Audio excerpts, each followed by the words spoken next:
It was a long, cold, lonely winter for some of the merchants here at Harbor Place, but the sunshine and warm weather are back, and so is the buying public.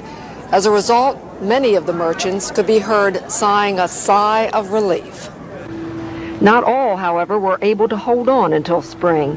For example, last fall, the salad place was called Brothers 2, operated by two brothers from Vermont. By January, they had lost all the money they could afford to lose. They cashed in what chips they had left and went back to Sugarbush, where people go in the winter to ski. Mark Yunkus, who is now renting the space, is hoping business will be better next winter. With the aquarium opening and the Hyatt opening, we should have no problem at all. You think that'll make the difference? It'll make a tremendous difference. They're expecting a 20% increase in business between the two. The manager of the restaurant City Lights had anticipated poor business the first winter, but it was even worse than he had expected. Projected a pretty rough winter, but we were reaching that projections. We had a rough time. It was really tight. Was it worse than you projected, worse than you anticipated? I would say it was easily up to our expectations, and in January and December in particular is even worse than we expected, yes. Right now, all is right with the world of business at Harbor Place, now that the people are back to soak up the sunshine, take in the view, and spend money.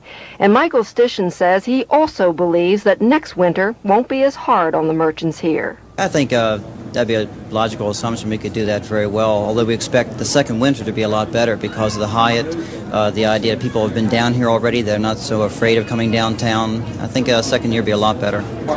I'm Susan White Bowden on the scene at Harbor Place. The more you wander through this urban market, the more you realize that Harbor Place is a collection of curiosity shops on the themes of cute and clever. Using the color-coded map as my guide, I discovered that this may be the best place in town to find the gift for that man or woman who has everything. Take the bank shop, a small boutique that sells 300 different kinds of banks. Watching this magician make your pennies disappear is at least more fun than going to the track. And these money eaters come in a variety of forms. If your taste runs to the antique, there is the Spirit of Savings that will store your change, $250 down.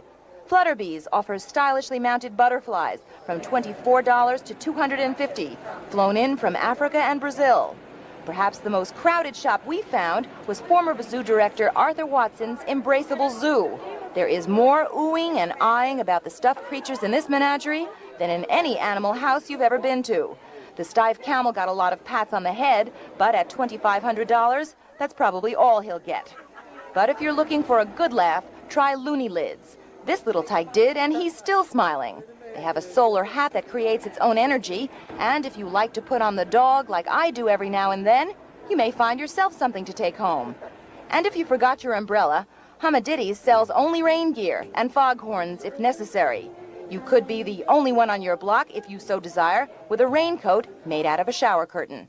From the looks of things, Harbor Place merchants are doing well in what still feels like a holiday atmosphere.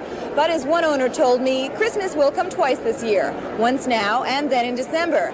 It's what happens to sales after Santa Claus goes home that will determine whether we make or break it. I'm Fran Fanchel on the scene in Baltimore.